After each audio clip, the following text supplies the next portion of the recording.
Welcome to R K explains. प्यारे बच्चों, ठोस अवस्था सॉलिड स्टेट से रिलेटेड एक और इम्पोर्टेंट कंसेप्ट आज हम डिस्कस करने जा रहे हैं और वह है ठोस पदार्थों के विद्युतीय गुण, इलेक्ट्रिकल प्रॉपर्टीज ऑफ सॉलिड्स। यानी जो ठोस पदार्थ हैं उनका विद्युत धारा के प्रति कैसा व्यवहार होता है, उनकी चालकताओं में क्या अंतर होता है, ये सारी बातें आज के इस टॉपिक में हम कवर करेंगे। तो फटाफट कॉपी और पेन लेके आप तैयार हो जाइए और नोट्स बनाना स्टार्ट कर दीजिए। तो सबसे पहले बच्चों हेडिंग डालेंगे आप विद्युतीय गुण, इलेक्ट्रिकल प्रॉपर्टीज, यानी ठोस पदार्थों के विद्युतीय गुण।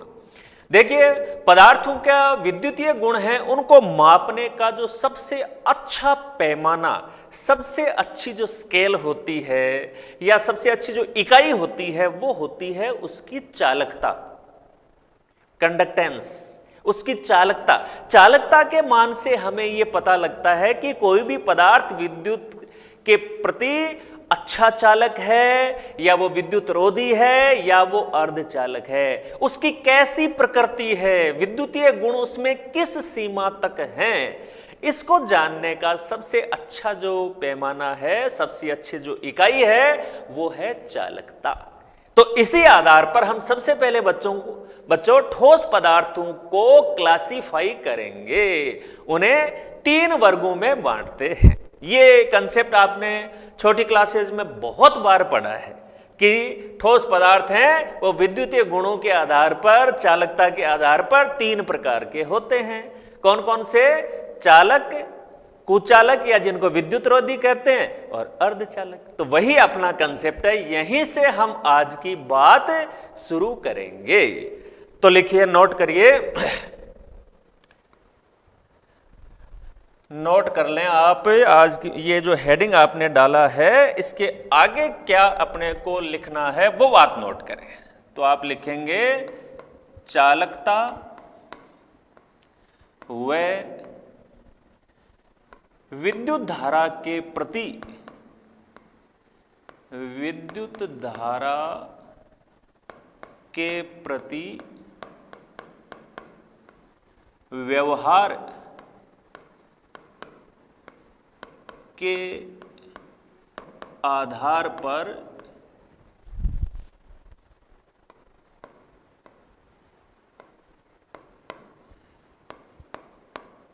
ठोसों को 3 वर्गों में बांटा गया है।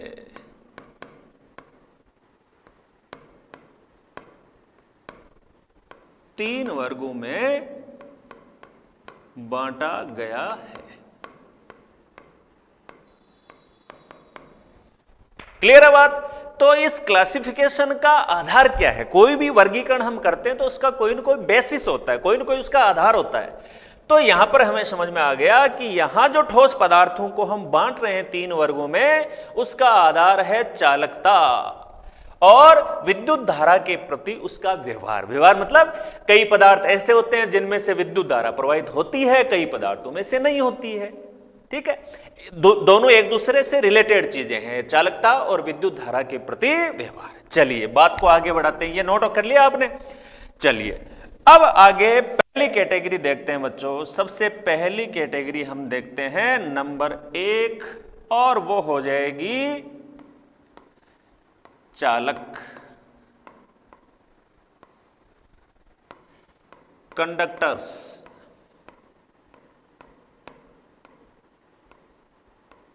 ये पहली कैटेगरी है चालक। तो किन पदार्थों को चालक कहेंगे? आप जानते हैं जिनमें से विद्युत धारा आसानी से प्रवाहित होती है वो चालक कहलाते हैं।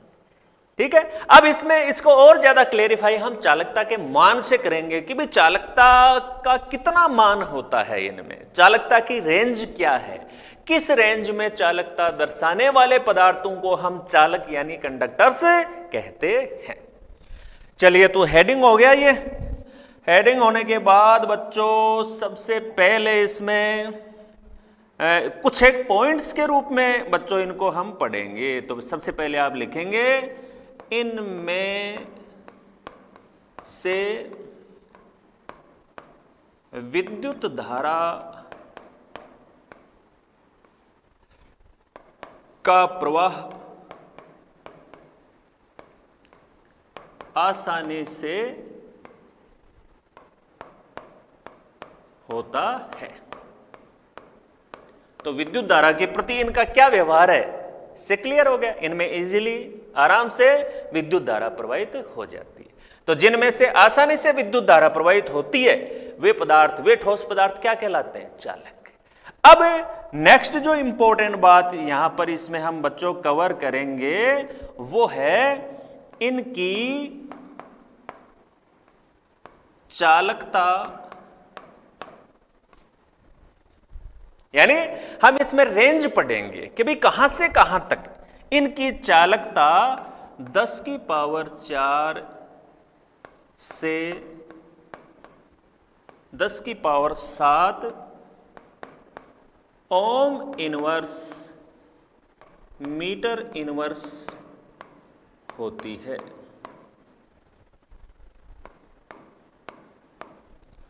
ओम इनवर्स मीटर इनवर्स होती है। ये इनकी चालकता का मान हो गया, कंडक्टेंस का मान हो गया। हमें पता लग गया कि भाई चालक की क्या रेंज है, कौन से ठोस पदार्थ को हम चालक कहेंगे। तो उस ठोस पदार्थ को हम चालक कहेंगे जिसकी चालकता का मान 10 की पावर 4 से लेकर 10 की power 7 ohm inverse metre inverse, इस रेंज के बीच में जिसकी चालकता होती है वो क्या कहलाएगा, चालक कहलाएगा। क्लियर है बात, कहीं कोई दिक्कत नहीं है। आपको पता है कि ज्यादातर जो मोस्टली मेटल्स हैं वो चालकों की कैटेगरी में आते हैं। तो ये दोनों बातें, दोनों पॉइंट नोट हो गए। अब इसमें बच्चों नीचे इसको और क्लियर करने के लिए कुछ एक एग्जाम्पल आप लिख लेंगे। तो एग्जाम्पल्स में अभी जैसे हम बात कर रहे थे कि भाई जो मेटल्स हैं वो सारे चालक ही हैं, सारे के सारे मेटल्स हैं। तो आप एग्जाम्पल में जैसे आपने लिख दिया FeCu Al, इसके अलावा आप कह सकते हैं ग्रेफाइट, पढ़ चुके हैं हम ग्रेफाइट को इसी चैप्टर में शुरू में कि उसमें कैसा ठोस होता है ये ग्रेफाइट, नेटवर्क ठोस है ना। और उसमें बंद बनाने में 4 में से 3 इलेक्ट्रॉन भाग लेते हैं, चौथा इलेक्ट्रॉन फ्री इलेक्ट्रॉन के रूप में होता है। इसलिए वो विद्युत धारा के प्रति उनका जो व्यवहार है वो कैसा होता है, चालक के रूप में होता है। तो ये बात क्लियर हो गई। पहली कैटेगरी आप सबके समझ में आ गई कि चालक वे कहलाएंगे जिनमें से विद्युत धारा का प्रवाह आसानी से होता है, इजीली होता है। इनकी चालकता 10 की पावर 4 से 10 की power 7 ohm inverse metre inverse range के बीच में होती है। और ये कुछ एग्जाम्पल्स हो गए जिससे ये बात हमारे थोड़े क्लियर हो गई। चलिए अब बच्चों दूसरी कैटेगरी की ओर बढ़ जाए अपन। चलिए अब हम दूसरी कैटेगरी की ओर बढ़ जाते हैं। तो बच्चों दूसरी कैटेगरी यहां पर अपनी कौन सी आ जाएगी, दूसरी कैटेगरी आप सभी जानते हैं अपनी आ जाएगी कुचालक। कुचालक या इनको आप विद्युत रोधी भी कह सकते हैं क्योंकि ये विद्युत धारा का प्रतिरोध करते हैं। इनमें से विद्युत धारा प्रवाहित नहीं होती है। विद्युत रोधी, इंसुलेटर्स, ये बच्चों दूसरी कैटेगरी हो गई अपनी। कुचालक, विद्युत रोधी, इंसुलेटर्स। तो मीनिंग आपको पता ही है, देखते ही आप समझ गए कि इनका क्या मीनिंग होगा। तो बताइए, कुचालक या विद्युत रोधी है, इसका मतलब इनमें से विद्युत धारा प्रवाहित, बोलो, प्रवाहित नहीं होती है, नहीं होती है, इसीलिए तो विद्युत रोधी है। इनमें से विद्युत धारा प्रवाहित नहीं होती है। अच्छा, अब इनकी वो रेंज देख लेते हैं हम कि चालकता, अब विद्युत धारा प्रवाहित नहीं होती है, इसका मतलब इनकी चालकता का मान बहुत कम है। फिर भी रेंज देखते हैं हम कि इस रेंज में चालकता, इतनी कम चालकता होती है, तब पदार्थ को क्या कहा जाता है? कुचालक या विद्युत रोधी कहा जाता है। तो वो रेंज बच्चों यहां पर नोट कर लें आप, इनकी चालकता 10 की पावर -20 से 10 की power -10 ohm inverse metre inverse होती है। क्लियर है बात? तो देखिए चालकता का मान कितना कम मान है, बहुत कम चालकता है इनकी, 10 की पावर -20 से 10 की पावर -10, इतना कम है इनकी चालकता का मान। तो इस रेंज में चालकता होती है, वे पदार्थ कहलाते हैं विद्युत रोधी। क्लियर कर दिया है बिल्कुल, इनमें से विद्युत धारा प्रवाहित नहीं होती है, और ये इनकी चालकता की रेंज है। ये देखो बच्चों, चालकता की यूनिट है ये ओम इनवर्स मीटर इनवर्स। आपने छोटी क्लासेज में पढ़ा है कि जो प्रतिरोधकता होती है, या जिसको विशिष्ट प्रतिरोध कहते हैं, प्रतिरोधकता की इकाई होती है ओम गुणा मीटर, और चालकता प्रतिरोधकता की बिल्कुल उल्टी है, तो इसकी यूनिट हो गई ohm inverse metre inverse. Physics में ये सारी बातें बहुत अच्छे से आप पढ़ते हैं। चलिए फटाफट एग्जाम्पल्स देख लें बच्चों इसके। कुचालक में तो उधर हमने चालक में ग्रेफाइट लिया था, तो यहां पर एग्जाम्पल के रूप में बच्चों हम ले लेते हैं हीरा। हीरा है वो विद्युत का कुचालक होता है।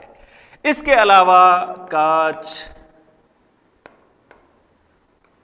रबर, प्लास्टिक,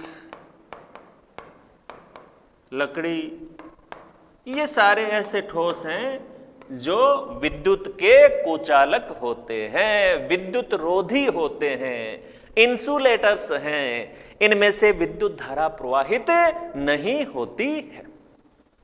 क्लियर है यहां तक की बात को? आगे बढ़ सकते हैं इसके बाद, कोई दिक्कत नहीं है। चलिए अब बच्चों तीसरी कैटेगरी की ओर बढ़ जाते हैं। चलिए तीसरी कैटेगरी लेते हैं हम हमारी, और तीसरी कैटेगरी बोलो क्या हो जाएगी? आपको पता लग गया, लिखने से पहले ही आपके दिमाग में आ गया कि बीच की सिचुएशन, जिसकी चालकता का मान जो चालक हैं उनकी तुलना में तो कम है, लेकिन कुचालकों से ज्यादा है, और वो कैटेगरी, बीच की कैटेगरी कौन सी है? अर्धचालक। तो ये हमारी तीसरी कैटेगरी हो गई बच्चों, अर्धचालक। अर्धचालक, सेमी कंडक्टर्स, सेमी कंडक्टर्स, अर्धचालक। तो नाम ही बता रहा है इसका कि जो चालक हैं उनकी तुलना में आधा है ना, उनकी तुलना में कम, तो इनकी चालकता सुचालक से कम होती है, कुचालक से ज्यादा, बीच की होती है, मध्यवर्ती होती है उनके। तो इसको डिफाइन करें हम, इसको समझे हम अच्छे से कि भाई क्या मीनिंग है अर्धचालक का। तो पहली बात तो विद्युत धारा के प्रति व्यवहार कैसा है। तो बच्चों जो 2 पॉइंट अपन लिख रहे हैं सभी कैटेगरी में, पहला पॉइंट हम क्या लिखेंगे बोलो? इनमें से अल्प मात्रा में, अल्प मात्रा में विद्युत धारा प्रवाहित होती है। अल्प मात्रा में विद्युत धारा प्रवाहित होती है। तो हो गई इस मामले में दोनों के मध्यवर्ती व्यवहार हो गया। विद्युत रोधी में बिल्कुल भी धारा प्रवाहित नहीं होती है, और चालक में खूब अच्छी तरह से विद्युत धारा प्रवाहित होती है, इसलिए इंटरमीडिएट हो गया। इसमें धारा प्रवाहित तो होती है लेकिन थोड़ी मात्रा में, इसलिए तो ये कहलाते हैं अर्धचालक। चलिए अब इसकी चालकता की रेंज और बता देते हैं कि चालकता की रेंज क्या है इनकी। तो चालकता की रेंज की बात करें बच्चों तो लिखें इनकी चालकता 10 की पावर -6 से 10 की पावर 4 ओम इनवर्स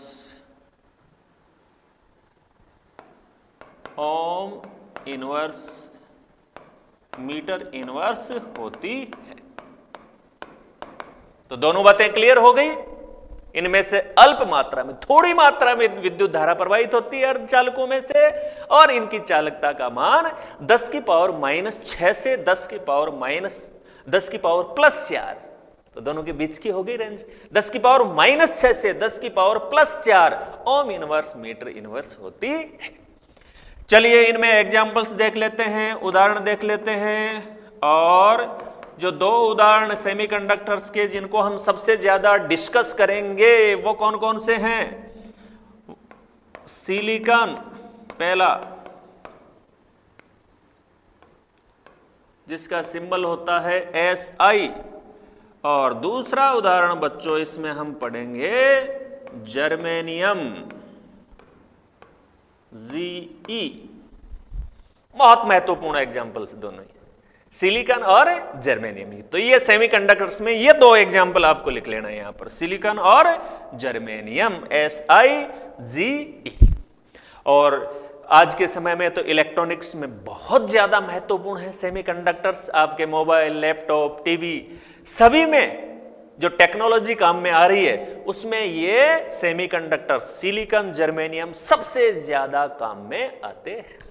तो बच्चों कैटेगरी की बात तीनों क्लियर हो गई कि चालकता के आधार पर कि चालकता का मान कितना है और विद्युत धारा के प्रति उनका व्यवहार कैसा है, इस आधार पर ठोस की 3 कैटेगरी पढ़ ली हमने, चालक, विद्युतरोधी या कुचालक, और तीसरी अर्धचालक सेमीकंडक्टर्स। कोई दिक्कत नहीं है इनमें, क्लियर है बिल्कुल। चलिए अब अगली जो महत्वपूर्ण बात है कि भाई ऐसा क्यों होता है, ठोसों का व्यवहार अलग अलग क्यों होता है विद्युत धारा के प्रति, इसकी वजह क्या है? तो इसकी वजह को समझाने के लिए एक सिद्धांत आया बच्चों, और उस सिद्धांत को कहते हैं बैंड सिद्धांत, बैंड थ्योरी। तो एक छोटा सा पॉइंट नीचे बच्चों यहां पर अपने को नोट करना है, पहले वो लिख लें आप, उसके बाद आगे बढ़ते हैं हम। तो वो पॉइंट आप क्या लिखेंगे? आप लिखेंगे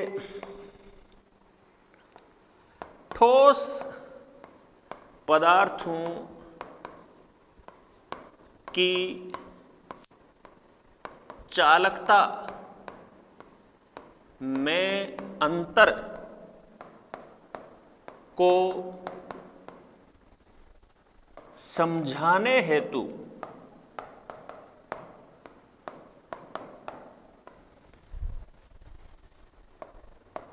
बैंड सिद्धांत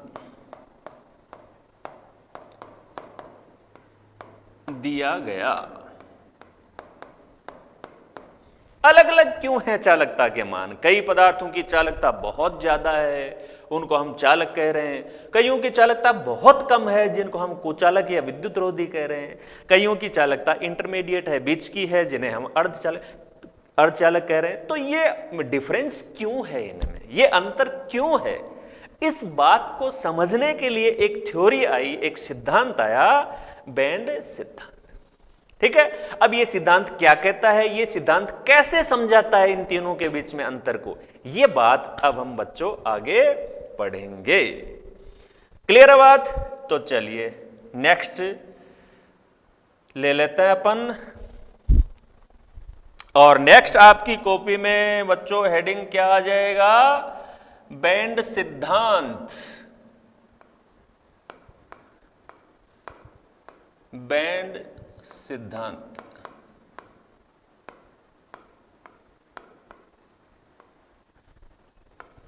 ये अगला हेडिंग आ जाएगा आपके, बैंड थ्योरी।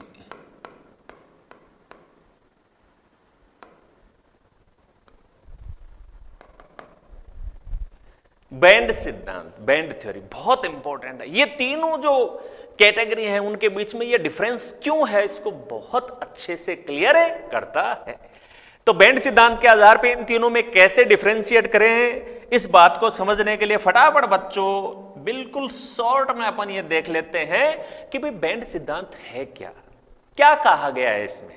तो वो बात फटाफट आप नोट कर लें, उसके बाद आगे समझते हैं। तो लिखें आप, इस सिद्धांत के अनुसार,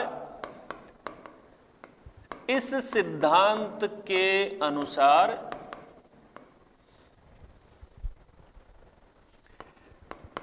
ठोस में परमाणुवीय कक्षक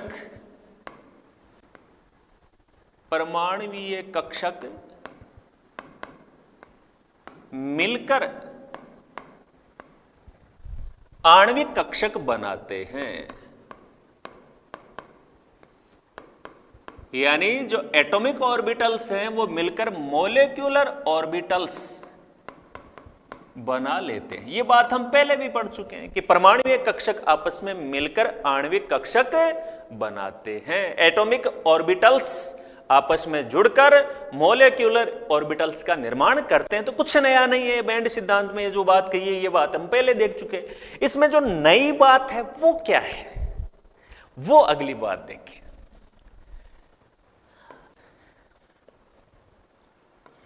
इनके ऊर्जा स्तर,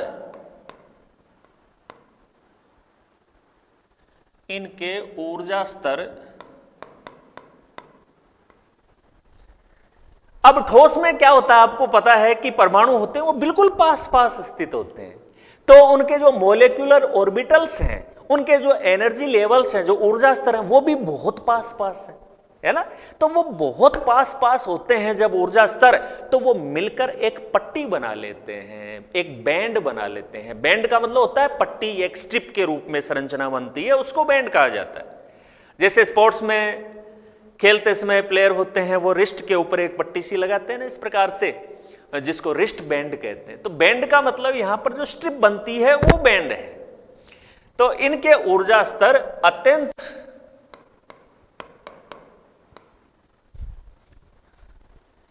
नजदीक स्थित होते हैं, या इनको आप कह दें पास पास स्थित होते हैं, और बैंड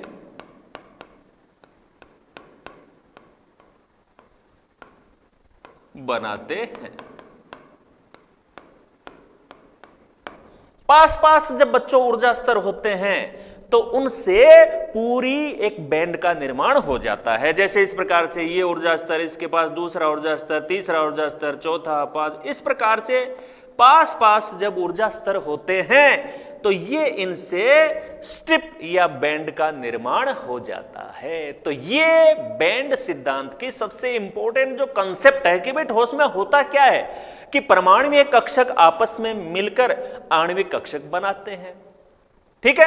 अब जो इंपॉर्टेंट बात है वो क्या है कि इनके जो ऊर्जा स्तर हैं, आणविक कक्षक जो बन रहे हैं वो आणविक कक्षक, उनके जो ऊर्जा स्तर हैं वो अत्यंत नजदीक स्थित होते हैं। क्योंकि ठोस में हम जानते हैं निबिड़ संकुलन होता है, क्लोज पैकिंग होती है, परमाणु बिल्कुल पास पास होते हैं। तो इस वजह से पास पास होने के कारण से इनके जो ऊर्जा स्तर होते हैं वो बैंड या पट्टी का निर्माण कर लेते हैं।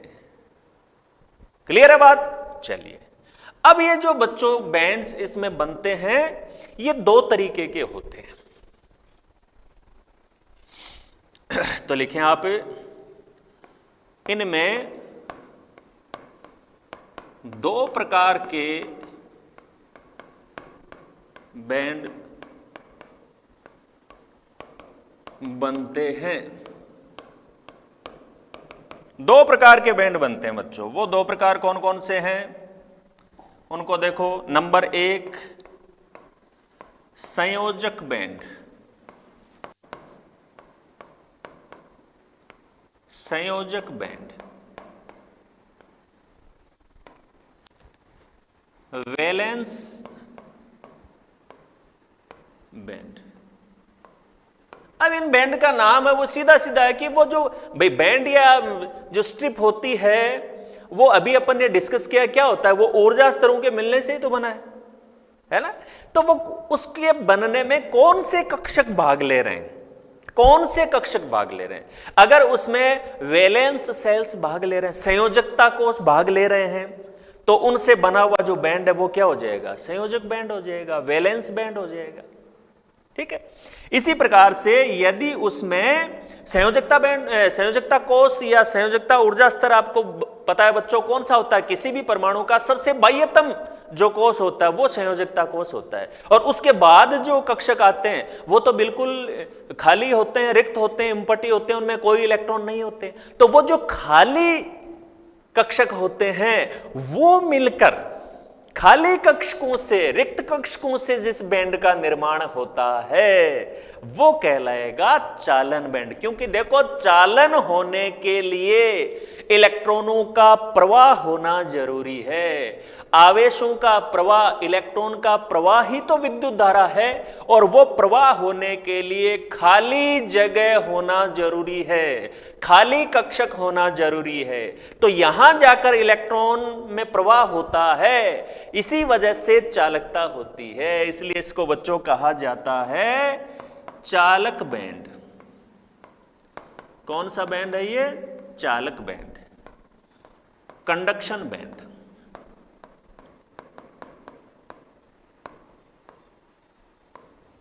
ये दो प्रकार के बैंड्स हो गए ठोसों में। तो बैंड सिद्धांत या बैंड थ्योरी क्या कहती है कि जो ठोस में परमाणुवीय कक्षक मिलकर आणविक कक्षक बनाते हैं, सभी में होता है ऐसा।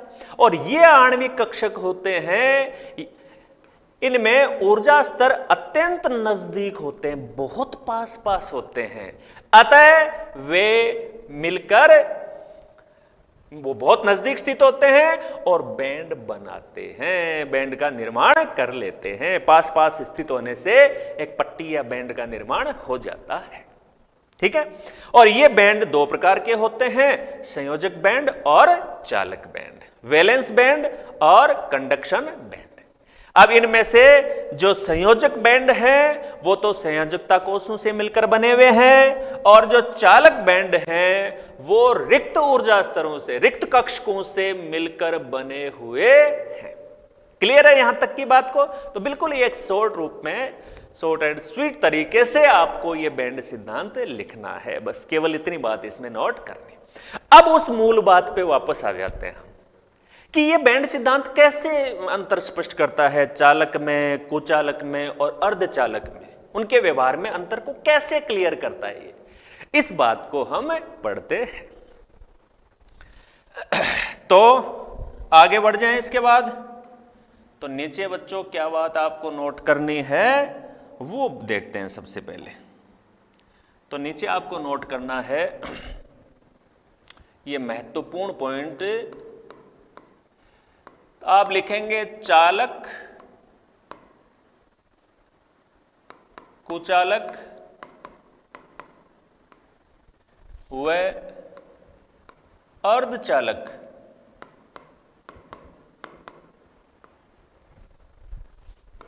पदार्थों में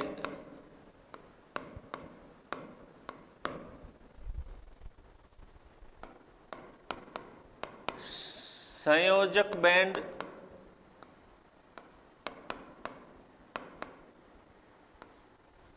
व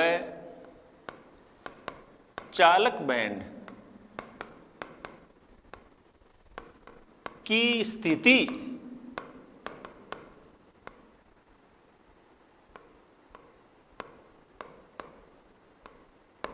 भिन्न भिन्न होती है।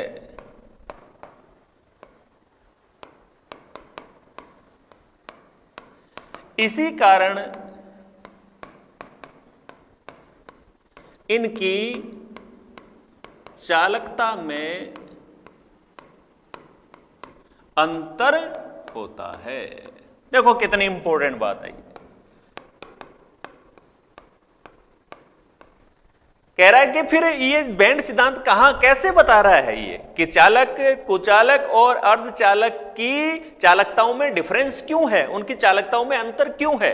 तो कह रहा है कि बैंड जो थ्योरी है उसकी बेसिक बात ये है, वो ये कहती है कि तीनों प्रकार के जो पदार्थ है, चालक, कुचालक, अर्धचालक, उनमें जो दोनों प्रकार के जो बैंड हमने पढ़े हैं, संयोजक बैंड और चालक बैंड, उनकी स्थिति, उनकी पोजीशन अलग अलग है। अभी हम तीनों में देखेंगे कि जो चालक होते हैं उनमें तो वो बिल्कुल टच होते हैं और ओवरलैप होते हैं एक दूसरे पे, तो इलेक्ट्रॉन आसानी से संयोजकता से चालन बैंड में चले जाते हैं। कुचालकों में दोनों बैंड के बीच में गैप बहुत ज्यादा होता है, अतः इलेक्ट्रॉन संयोजकता बैंड से चालन बैंड में नहीं जा पाते हैं, इसलिए चालन नहीं होता, चालकता का मान कम होता है।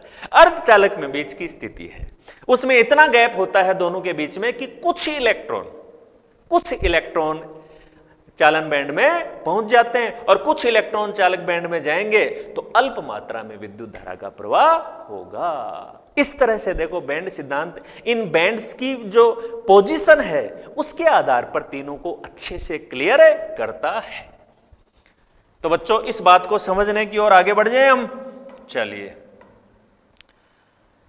इस बात को समझने की ओर आगे हम बढ़ जाते हैं। अब सबसे पहले हम यहां पर देखेंगे और समझेंगे जिस चीज को, वो है नंबर 1 ए लिखें आप यहां पर, ए पॉइंट में आप लिखें धातु या चालक के रूप में मोस्टली धातु ही होते हैं, मेटल्स ही होते हैं। तो धातु या चालक में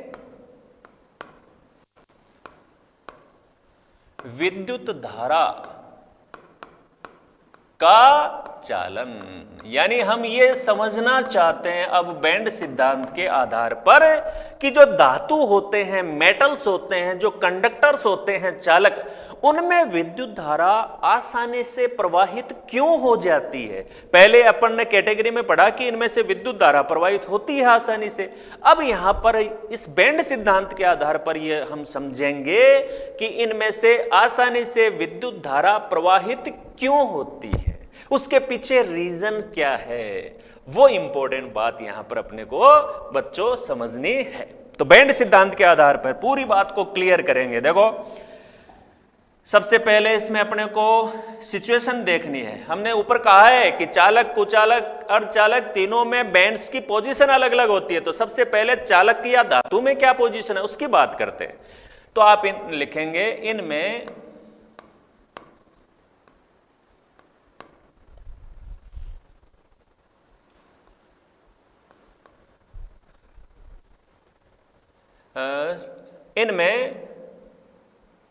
दो प्रकार की स्थिति संभव है। जो चालक या धातु होते हैं बच्चों, उनमें दो प्रकार की स्थिति संभव है, दो प्रकार की सिचुएशन इसमें हो सकती हैं। और वो दो प्रकार की सिचुएशन कौन कौन सी हैं? नंबर 1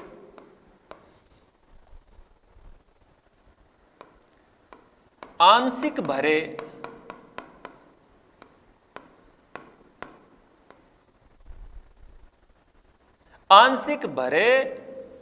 संयोजक बैंड,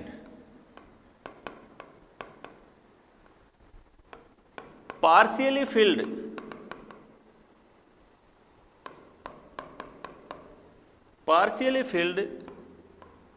वैलेंस बैंड। यानी एक तो इनमें यह हो सकता है कि इनका जो संयोजक बैंड है वो पूरा भरा हुआ नहीं हो, वो आंशिक भरा हो, पार्शियली फिल्ड हो। ठीक है, जैसे इसी बात को यहां पर हम डायग्राम के रूप में दिखाते हैं। यहां बना रहा हूं बच्चों, आप बना लें इसको साथ साथ। देखो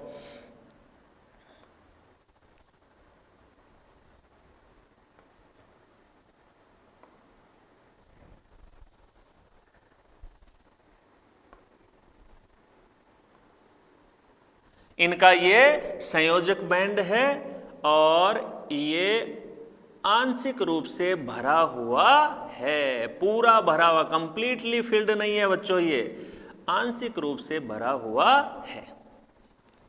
इसको बना लें आप फटाफट, आंशिक रूप से भरा हुआ है।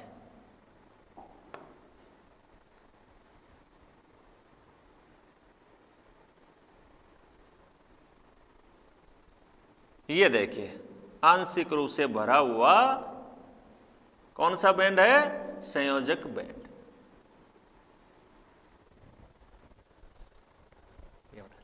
तो देखो ये डार्क कलर में दिखाया हमने कि ये आधा भरा हुआ है और आधा खाली है। विद्युत धारा का प्रवाह तब होगा जब इलेक्ट्रॉन का प्रवाह होगा। इलेक्ट्रॉन का प्रवाह तब होगा जब उसको प्रवाहित होने के लिए रिक्त कक्षक मिलेंगे, खाली जगह मिलेगी।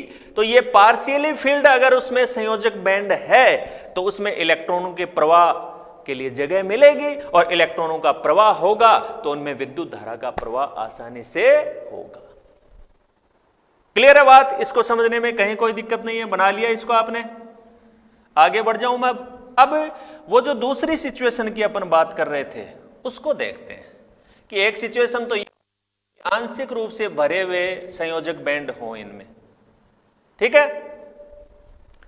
ये साथ में थोड़ा सा इसमें और आगे एक साथ ही जोड़ दें ताकि अलग से अपने को नहीं लिखना पड़े। इसमें एक साथ ही बच्चों इसमें जोड़ देना। अब आंशिक भरे संयोजक बैंड में इलेक्ट्रॉनों का आसानी से प्रवाह होता है, ठीक है। यह सिचुएशन हमने देख ली। अब इसकी सिचुएशन नंबर 2 की बात करते हैं बच्चों। सिचुएशन नंबर 2, सिचुएशन नंबर 2 इसमें यह हो सकता है कि पूरित संयोजक बैंड, यानी संयोजक बैंड है वो कैसा है? पूरित है, फिल्ड है, पूरा भरा हुआ है। तो पूरित संयोजक बैंड व रिक्त चालक बैंड, चालक बैंड तो रिक्त ही होता है, इसमें कहने की जरूरत ही नहीं है।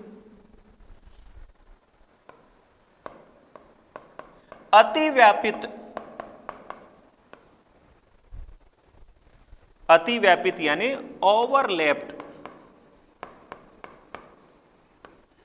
होते हैं तो इलेक्ट्रॉन का प्रवाह आसानी से होता है। इलेक्ट्रॉन का प्रवाह आसानी से होता है।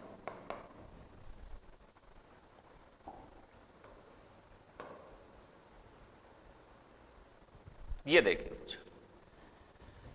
पहली सिचुएशन हमने दिखा दी थी कि उसमें संयोजक बैंड है, वही पार्शियली फील्ड हो, पूरा भरा हुआ नहीं हो, तो उसमें तो कोई दिक्कत ही नहीं, आराम से इलेक्ट्रॉन प्रवाहित हो जाएंगे खाली जगह में। लेकिन दूसरी सिचुएशन जो उसमें है कि मान लीजिए उसका संयोजक बैंड अगर पूरा भरा हुआ है तो अगर वो पूरा भरा हुआ है तो वो चालक तभी हो सकता है जब पूरित संयोजक बैंड, फील्ड वैलेंस बैंड है, वो रिक्त चालक बैंड के साथ क्या हो?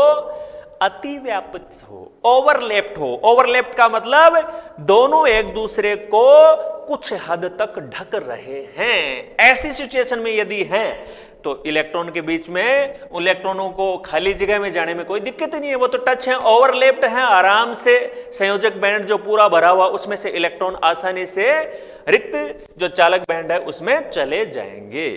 ये यहां पर मैं दिखा रहा हूं बच्चों, आप बनाना इसको साथ साथ।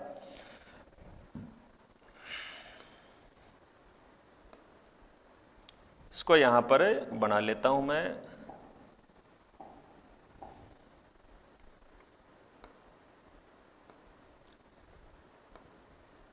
ये तो बच्चों अपना है चालक बैंड है जो कि इम्पटी है, खाली है बिल्कुल। और अब जो इसके साथ ओवरलैपिंग में है उसको मैं बना रहा हूं और वो है हमारा संयोजकता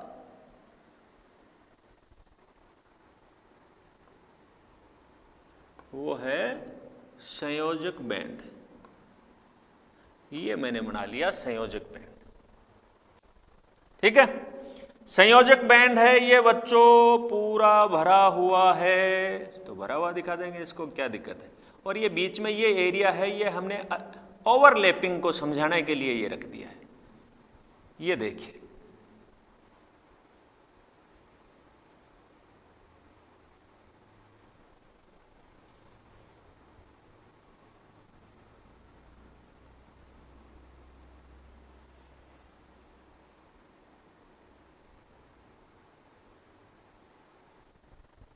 तो ये दोनों की पोजीशन हो गई।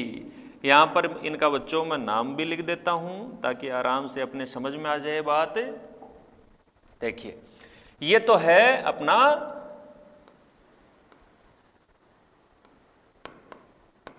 चालन बैंड,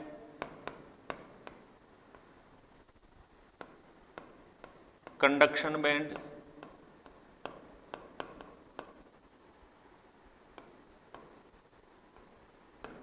और ये वाला जो भरा हुआ है ये कौन सा है? ये है संयोजक बैंड, वैलेंस बैंड।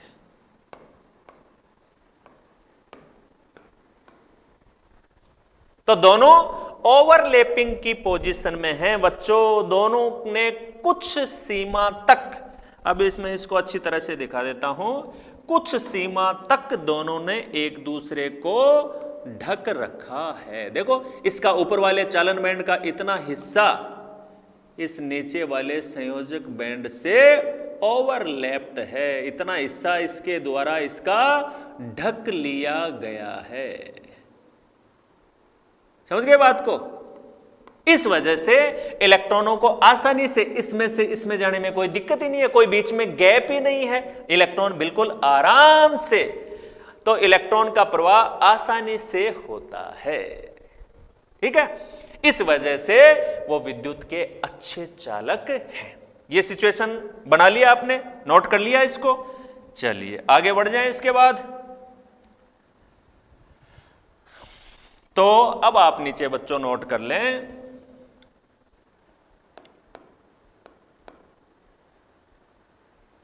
आता है चालक में इलेक्ट्रॉन का प्रवाह आसानी से होता है, आसानी से होता है, और ये उच्च चालकता दर्शाते हैं। ये देखो, बैंड थ्योरी के आधार पे हमने समझ लिया कि दो प्रकार की सिचुएशन हो सकती हैं, या तो उसका जो संयोजक बैंड है वो पार्शियली फिल्ड हो, आंशिक रूप से भरा हुआ हो, कंप्लीटली भरा हुआ नहीं हो। दूसरी सिचुएशन उसमें यह हो सकती है कि उसका जो संयोजक बैंड और चालन बैंड है वो दोनों ओवरलैपिंग में हो, अतिव्यापित हो दोनों। तो ऐसी सिचुएशन में भी इलेक्ट्रॉन आसानी से संयोजक बैंड से चालन बैंड में चले जाएंगे, इलेक्ट्रॉनों का आसानी से प्रवाह होता है और ये उच्च चालकता दर्शाते हैं।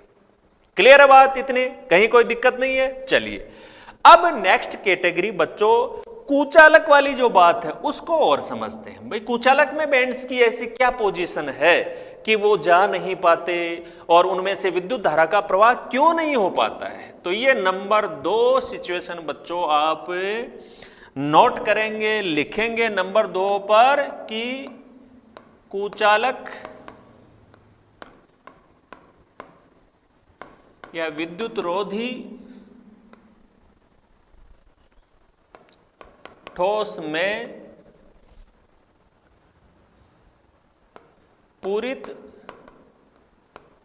संयोजक बैंड व चालक बैंड के मध्य वर्जित ऊर्जा अंतराल, अभी समझेंगे डायग्राम से हम, वर्जित ऊर्जा अंतराल delta E, forbidden energy gap बहुत अधिक होता है, बहुत अधिक होता है। अतः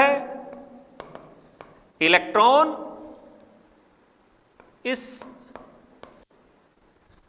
इलेक्ट्रॉन में भी थोड़ा क्लियर करना पड़ेगा। अतः संयोजक बैंड से इलेक्ट्रॉन इस अंतराल को पार नहीं कर पाते हैं, नहीं कर पाते हैं। इसी कारण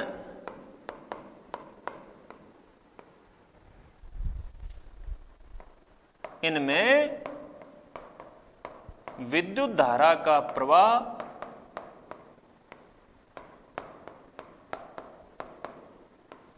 नहीं होता है। इसी कारण से इनमें विद्युत धारा का प्रवाह नहीं होता है, क्योंकि इलेक्ट्रॉन जा ही नहीं पाते। अब बैंड्स की जो पोजीशन है उसके आधार पे बच्चों इस बात को हम अच्छे से समझते हैं कि अपन क्या कहना चाह रहे हैं। तो ये बात नोट करने के बाद यहां पर देखो, बैंड्स की सिचुएशन के अनुसार बच्चों हम अच्छे से इस बात को समझते हैं। ये देखिए यहां पर बना रहा हूं,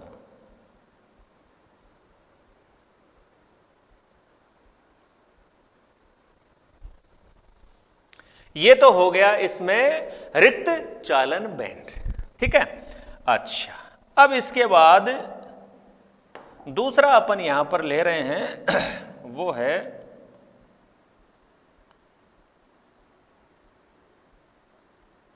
ये ले लिया, ठीक है बच्चों। ये तो हो गया अपना चालन बैंड।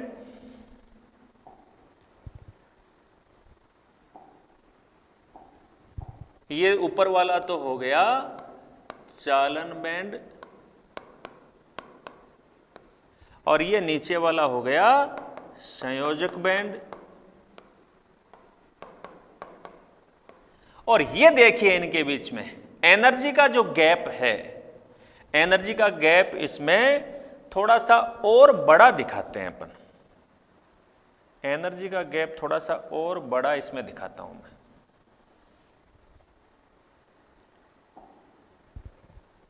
दोबारा से बना लेता हूं मैं इस सिचुएशन को, थोड़ा सा गैप अपने को ज्यादा दिखाना, यही तो इंपॉर्टेंट चीज है इसमें। चलिए कोई बात नहीं, दोबारा बना लेते हैं। ये तो हो गया अपना चालन बैंड। इसके बाद बच्चों नीचे मैं दूसरा बना देता हूं, मैं गैप ज्यादा दिखा देते हैं अपन। ये देखिए, ये सिचुएशन बनानी है अपने को। क्लियर है बात? कहीं कोई दिक्कत नहीं है? चलिए, तो ये तो अपना हो गया चालक बैंड कह दो, चालन बैंड कह दो, और ये अपना हो गया संयोजक बैंड, ठीक है। अच्छा, अब ये जो गैप है इनके बीच में, ये वाला जो गैप है यहां से लेकर यहां तक का जो गैप है, इसको बच्चों कहेंगे डेल्टा ई जी, वर्जित ऊर्जा अंतराल। वर्जित ऊर्जा अंतराल। क्लियर है बात? चलो अच्छा, एक चीज इसमें, अच्छा अब वो जो विद्युत रोधी या कुचालक पदार्थ होते हैं वो विद्युत धारा का प्रवाह क्यों नहीं कर पाते हैं? क्योंकि देखिए इनके बीच में गैप कितना है। इसमें इलेक्ट्रॉन है, लेकिन वो इलेक्ट्रॉन इतना बड़ा अंतराल को पार करके और चालन बैंड में नहीं जा पाते हैं। और इसको अच्छी तरह से दिखा देते हैं अपन, ये बात क्लियर कर देते हैं कि ये अपना जो संयोजकता बैंड है, ये बच्चों क्या है, पूरा भरा हुआ है। ठीक बात है, ये पूरा अपना भरा हुआ है। तो इसमें तो खाली जगह है नहीं, इलेक्ट्रॉन मूवमेंट प्रवाह कर नहीं सकते। और ऊपर खाली बैंड पड़ा जरूर है, चालन बैंड, वहां पर जाकर इलेक्ट्रॉन की मूवमेंट इसलिए नहीं हो सकती क्योंकि दोनों के बीच में गैप काफी ज्यादा है। इलेक्ट्रॉन इसमें है, इसमें खुद में खाली जगह नहीं है इलेक्ट्रॉन के प्रवाह के लिए, और इनके बीच में एनर्जी का जो गैप है वो ज्यादा है। इलेक्ट्रॉन यहां से यहां नहीं जा सकते। तो इलेक्ट्रॉन यहां से यहां खाली कक्षकों में नहीं जाएंगे तो इलेक्ट्रॉनों में प्रवाह नहीं होगा, और प्रवाह नहीं होगा तो वे कुचालक होंगे, विद्युत रोधी होंगे, इनमें इलेक्ट्रॉन का प्रवाह संभव नहीं है। क्लियर है बात? कोई समझने में दिक्कत नहीं है? चलिए अब इसके बाद बच्चों आगे बढ़ जाते हैं अपन, और आगे अब हम बात करेंगे अर्धचालकों की, कि वो जो बीच की सिचुएशन है अर्धचालक वाली, वो क्या कहानी है, उसकी और बात कर लेते हैं। तो चलो नंबर तीन जो कैटेगरी है उसमें आ जाते हैं अब हम। तो नंबर 3 बच्चों लिख लें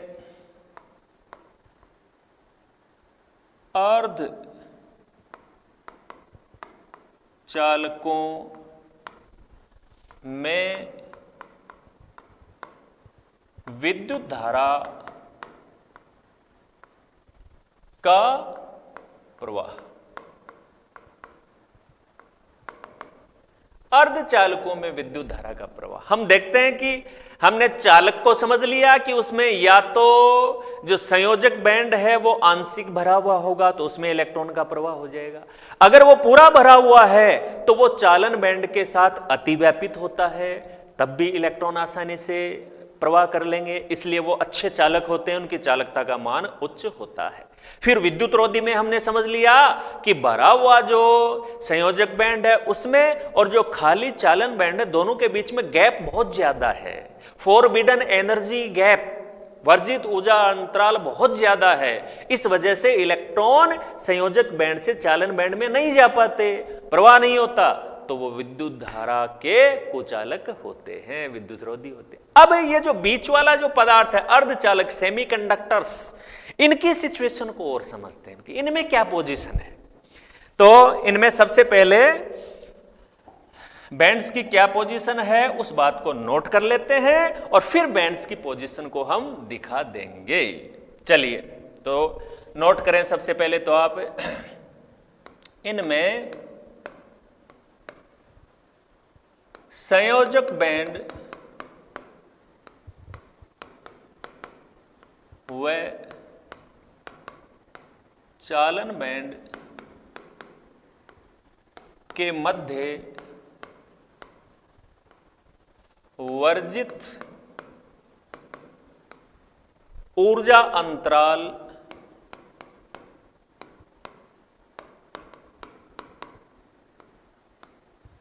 यानी डेल्टा Eg कम होता है, अतः कुछ इलेक्ट्रॉन संयोजक बैंड से चालन बैंड में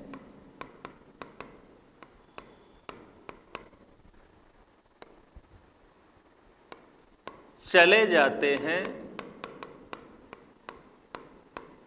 अतः अल्प मात्रा में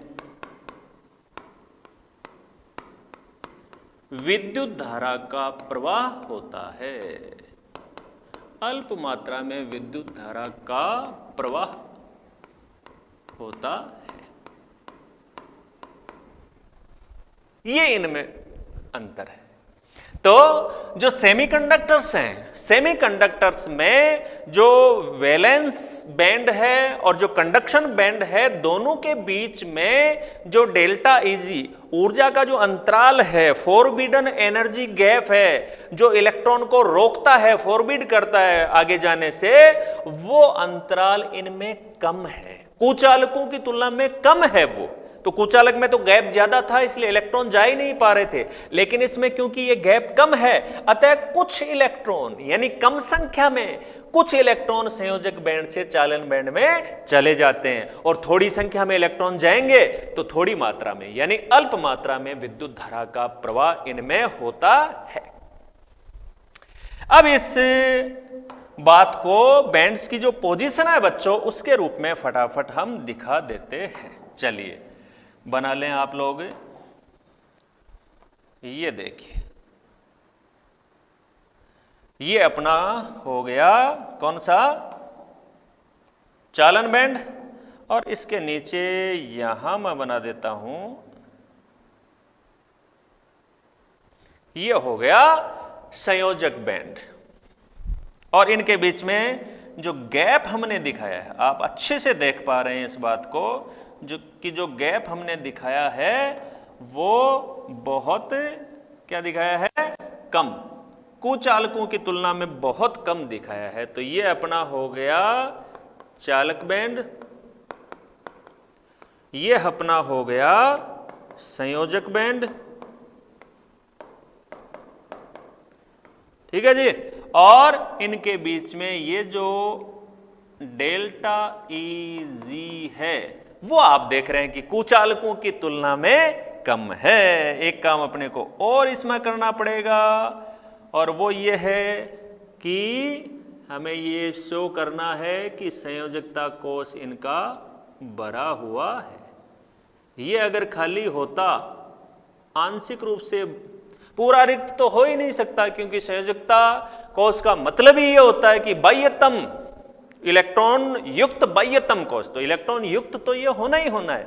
लेकिन दो सिचुएशन इसमें हो सकती हैं, या तो वो कंप्लीटली फिल्ड हो या फिर वो पार्शियली फिल्ड हो। अगर वो पार्शियली फिल्ड है तो दूसरे चालन बैंड की जरूरत ही नहीं है, उसी में रिक्त कक्षक है तो इलेक्ट्रॉन का प्रवाह हो जाएगा और वो तो विद्युत धारा का प्रवाह करेगा, जैसा कि चालक में पढ़ा था हमने।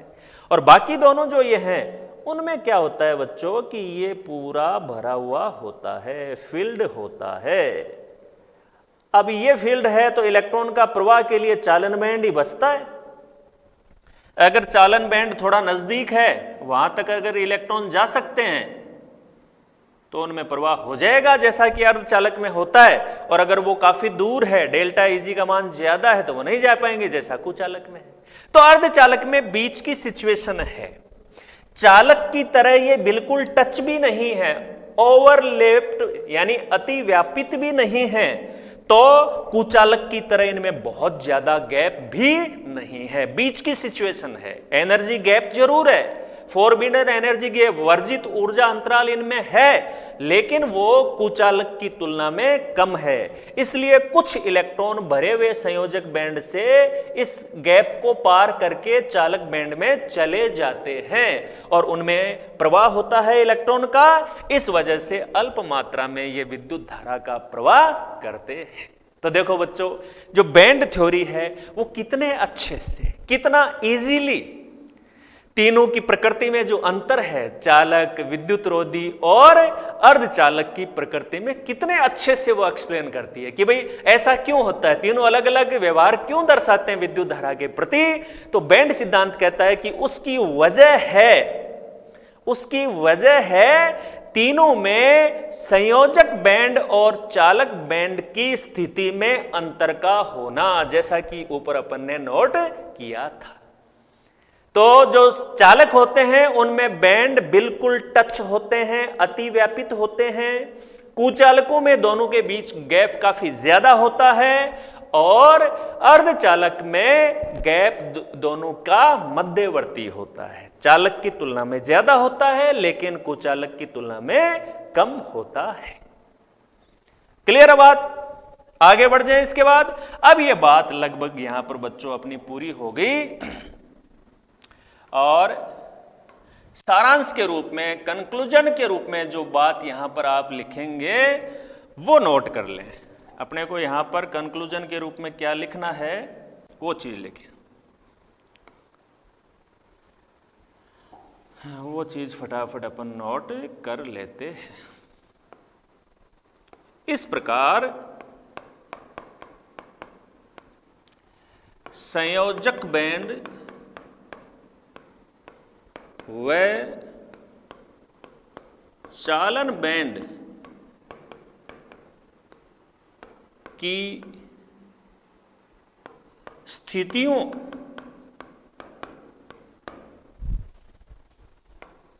में अंतर के कारण चालक, विद्युतरोधी वह अर्धचालक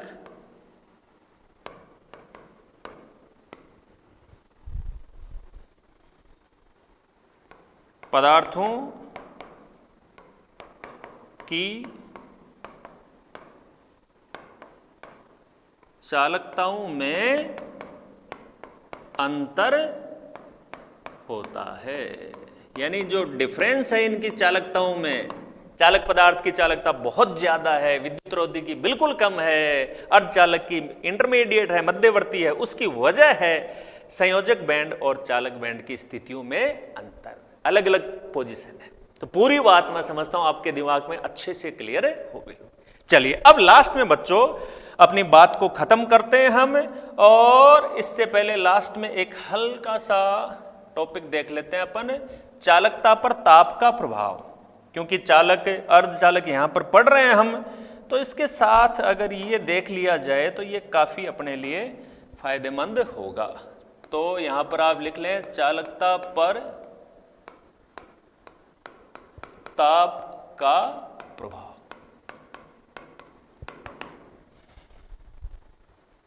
तो पहला हम चालक के लिए देखते हैं। चालक में ताप बढ़ाने पर तापीय कंपन यानी थर्मल वाइब्रेशन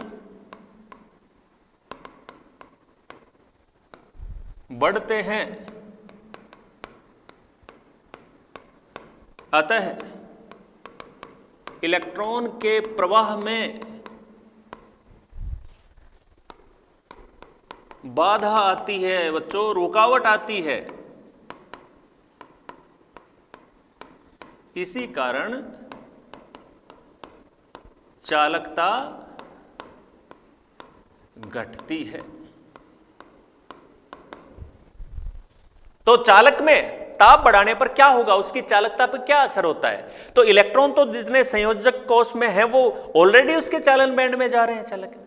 तो ताप टेम्परेचर यदि हम बढ़ाते हैं, इलेक्ट्रॉन को ज्यादा ऊर्जा मिलती है तो उनमें वाइब्रेशन होते हैं, थर्मल वाइब्रेशन बोलते हैं उनको। और थर्मल वाइब्रेशन होने से इलेक्ट्रॉन का जो फ्लो है उसमें बाधा आती है, उसमें रुकावट आती है। तो चालन बैंड में या यूं अपन कहें कि मूवमेंट करने वाले, प्रवाह करने वाले जो इलेक्ट्रॉन है उनके प्रवाह में बाधा आ गई, उनका प्रवाह कम हो गया, तो जो चालकता है वो कम हो जाती है। अर्धचालक हैं उनमें बच्चों बिल्कुल अलग सिचुएशन देखने को मिलती है। नंबर 2, अर्धचालक में ताप बढ़ाने पर चालकता बढ़ती है। उल्टा हो गया ना बिल्कुल, चालक में तो घट रही थी, इसमें बढ़ती है। क्यों?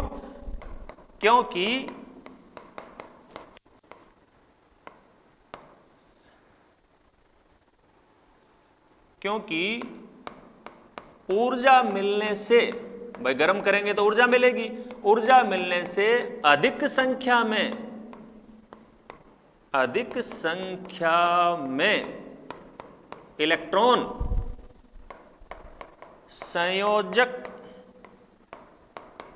बैंड से चालक बैंड में पहुंचते हैं। ये कारण हो। हमने देखा था एनर्जी गैप थोड़ा सा होता है उनमें, और उसको कुछ इलेक्ट्रॉन ही पार कर पाते हैं। यदि हम सेमीकंडक्टर को, अर्धचालक को गर्म करेंगे तो इलेक्ट्रॉनों को एनर्जी मिल रही है, तो उस एनर्जी गैप को पार करने वाले इलेक्ट्रॉनों की संख्या बढ़ जाएगी। यानी पहले की तुलना में अब ज्यादा इलेक्ट्रॉन डेल्टा Eg को पार करके चालन बैंड में पहुंचेंगे, और चालन बैंड में ज्यादा इलेक्ट्रॉन पहुंचेंगे तो चालकता का मान बढ़ेगा। तो इस तरह से बच्चों आज का हमारा जो ये लेक्चर था उसमें हमने देखा कि चालकता के मान के आधार पर और विद्युत धारा के प्रति व्यवहार के आधार पर ठोस पदार्थों की 3 कैटेगरी हैं, चालक, विद्युत रोधी और अर्धचालक। उनमें क्या फर्क होता है, उनके एग्जाम्पल्स हमने देखे।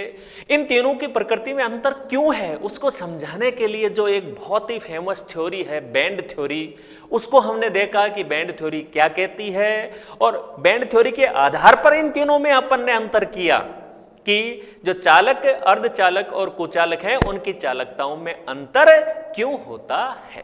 तो मैं समझता हूं सारे कंसेप्ट आपके दिमाग में अच्छे से क्लियर हुए हैं और इनसे रिलेटेड कोई भी क्वेश्चन को अब आप आराम से अटेम्प्ट कर सकते हैं।